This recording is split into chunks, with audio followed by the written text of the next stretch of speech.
The wind carried screams from the west. I couldn't help but smile.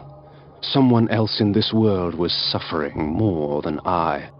Far beyond the pillars, nestled in the mist-choked peaks of Wasserbunt, stood a solitary skull-shaped retreat. From its heights, the mind of Nupraptor stretched like a net across Nosgoth, drawing in pilgrims, seekers, and those burdened by secrets. His gift was no simple sorcery. Nupraptor could skim the surface of another's thoughts like fingers tracing ripples on water. His mind was so attuned, he could hear the whispered doubts of tyrants, the dreams of children, the pain of strangers.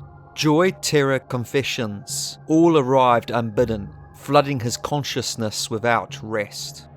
To the pilgrims, he was a beacon of insight, for many travelled far and wide seeking his wisdom, but to himself, he was a prisoner of empathy. His position granted him rare access to the minds of others, but that insight came at a terrible cost.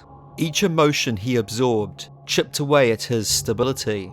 This constant barrage of foreign ideas twisted his mind, pushing him towards volatility and irrational choices. It is of little wonder then why he found solace in the arms of his lover, Ariel. Among the Circle of Nine, Ariel was the guardian of balance, charged with keeping Nosgoth steady, ensuring that chaos never overtook order. But to Nupraptor, she was more than a keeper of equilibrium. She was a refuge, a voice untangled from the endless static of thoughts invading his mind. In her presence, the noise softened. Their relationship was whispered about, questioned behind closed doors. Guardians were bound by duty, not desire. The love between them was seen as controversial, a distraction not meant for those entrusted with the world's welfare. Some among the circle surely disapproved, perhaps even viewed their love as reckless indulgence. But Nupraptor, for the first time in his life, didn't care. For Ariel didn't just quiet his mind, she gave him something much more precious. She made him feel human. When they were together, he was no longer a guardian for the pillar of the mind, no longer a wielder of ancient psychic power. With her, he was simply Nupraptor, a man unburdened, a man allowed, if only briefly, to exist without the weight of the world pressing into his thoughts. But what the human guardians perceived as weakness, the ancient vampires would have seen as outright heresy.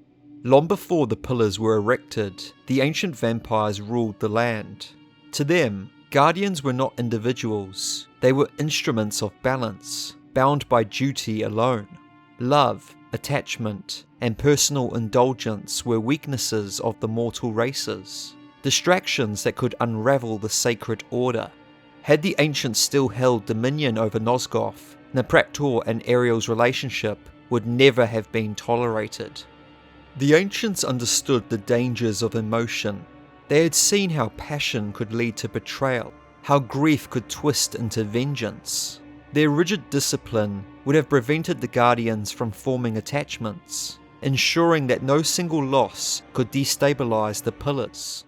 But the ancients were gone, their legacy reduced to ruins, and in their absence, Nosgoth's fate was left in the hands of flawed, fragile mortals, who in their grief and ambition became the architects of their own undoing. It was this very flaw in humanity that the enemy race exploited.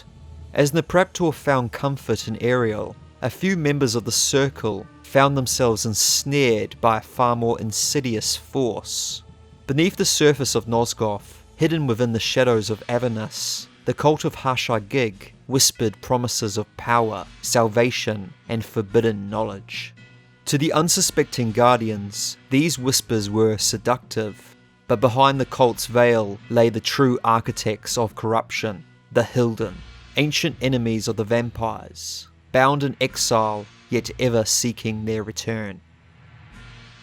The Hilden's influence was subtle at first. Through the cult they planted seeds of doubt, exploiting the Guardians' fears and ambitions. Some, like Azimuth, the Guardian of Dimension, embraced their teachings openly, wielding dark magics in service of their unseen masters. Others, like Mortanius, the Guardian of Death, were more resistant, until the Hilden found their opening. The Dark Entity, a powerful Hilden spirit, had already begun its slow infiltration of Mortanius's mind, twisting his thoughts. It seized control over Mortanius, warping his will, and turned him into a pawn in a far greater scheme. Under the entity's control, Mortanius assassinated Ariel. Her murder was not merely an act of violence, it was a calculated strike. Nupraptor's love for Ariel wasn't just controversial, it was a vulnerability, and when she was murdered, that vulnerability became a weapon sharpened by grief. His psychic scream shattered the circle's sanity, leaving them ripe for manipulation. The entire circle unraveled into madness. The pillars, once symbols of order, now stood as monuments to decay, corroding, bleeding their corruption into the land itself. If we take the law at face value, Nupraptor's psychic attack appears to be a sudden, uncontrolled outburst, a mind cracking under sorrow.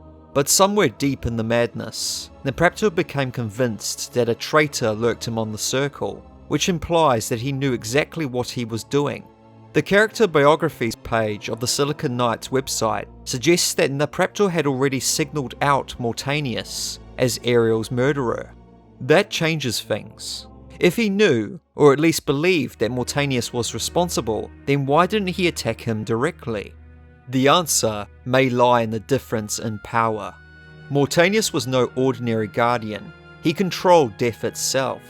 Nupraptor may have realised that direct confrontation was not feasible. He could never defeat the necromancer alone, so he did something else, something far more devastating. Instead of striking at Mortanius, Nupraptor tore Nosgoth apart at the seams. His psychic attack wasn't just an outburst, it was a reckoning. He punished the Guardians as a whole, ensuring that if he could not have justice for Ariel, then Nosgoth would suffer in her name.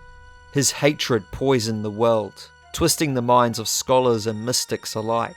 The sensitive and intellectual buckled under his fury, some raving in madness, others reshaped into monstrous reflections of their former selves. There was no escape, only corruption.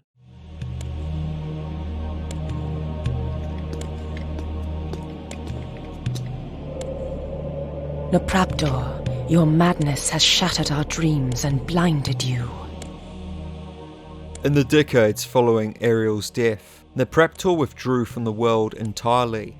He sealed himself inside his skull-shaped retreat, high above Vasabunt, and turned his pain inward.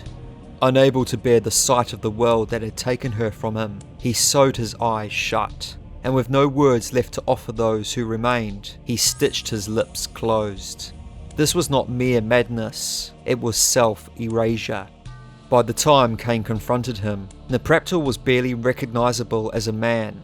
His head had swollen horrifically, his cranium pulsing with psychic energy, veins glowing sickly green beneath stretched flesh. He sat motionless, bound to his throne, surrounded by the bones of pilgrims who had once sought his wisdom. And yet, Ariel had once loved this creature. It's easy to look upon this broken, disfigured thing Kain encountered and ask, why? Why would someone as graceful, composed, and radiant as Ariel fall in love with a man like this? But I don't believe Nupraptor always looked like that. Before the madness, before the mutilation, he was likely quite ordinary in appearance. His features may have been touched by the strain of psychic burden, perhaps a broader brow, a lingering tension behind the eyes. But even if his powers shaped his physiology, Ariel didn't fall for his outward features. She fell for the man he was before the world broke him, a guardian revered for his insight, respected for his intellect, and known for his deep empathy. Haunted by the ceaseless noise of other minds, he carried a vulnerability few could understand. That kind of helplessness, that relentless exposure to the hidden fears, dreams and wounds of everyone around him, it must have been isolating. That was until he found comfort in Ariel. She broke through his walls. She wasn't just a lover, she was silence in the storm, the one mind in all Nosgoth he could share space with and still feel whole. So no, Ariel didn't love the husk we see in Blood Omen. She loved the man who came before, the one who, despite the screaming in his mind, found peace in her presence, in her voice, in her love. But love was never going to be enough, not against what came next. Ariel's murder didn't just break him, it changed him. Grief twisted into obsession. Obsession spiraled into madness. And madness spread like rot, infecting the circle and leaching into the land itself. To undo the damage, the corruption had to be unravelled, one guardian at a time. That burden fell to Kain. He wasn't a pilgrim. He hadn't come in search of guidance or revelation. He came because the spirit of Ariel, now bound to the ruined balance pillar, had called upon him to restore what had been lost. The mentalist Nupraptor was renowned through Nosgoth for his tricks of the mind, telepathy and telekinesis. Pilgrims travelled from all across the land seeking the comfort of his lies. I sought not his wisdom, but his life. Kain didn't arrive quietly. The mountain stronghold above Vasabunt, once a place for troubled minds, had become a mausoleum of despair. It pulsed with psychic unrest, unseen but deeply felt. And from within, a voice, hoarse, bitter, barely human, rose to meet him. You dare intrude upon my sanctuary? Can I not mourn in peace? Leave and let my solitude be complete. But solitude could no longer protect him. The hour of judgment had arrived. You are lost beyond all hope. You cannot see my planet, for you have so shut your eyes. What will become of our love? I see only damnation.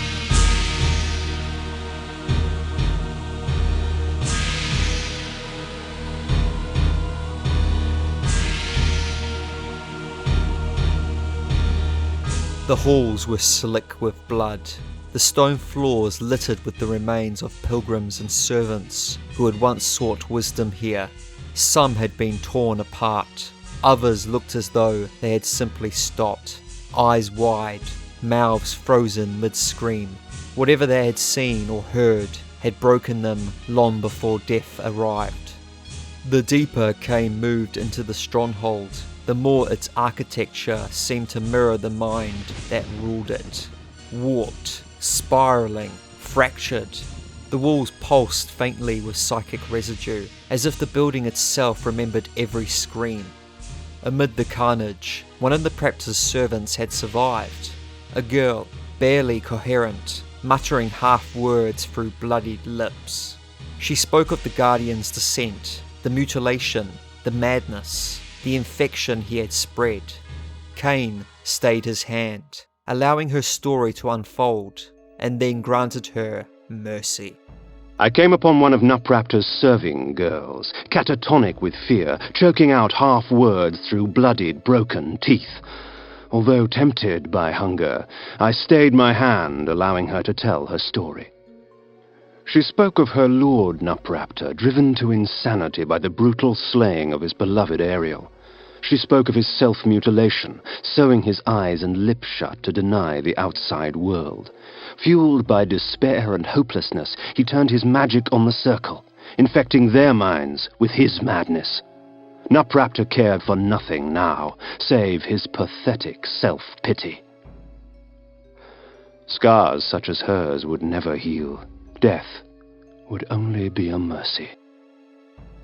At the summit of the skull-shaped fortress, Kain found the throne room, and waiting within it, clad in gleaming armour and radiating menace, stood Malik, the guardian of conflict, the circle's eternal protector. But Nupraptor did not rise to greet his guest. He remained seated, unmoving, his grotesque head pulsing with energy, his stitched lips parted, just enough to speak, not aloud, but directly into the mind. So, Malik, Have you come to fail the circle once more? Leave, Paladin. I do not need your protection. Come, Kain.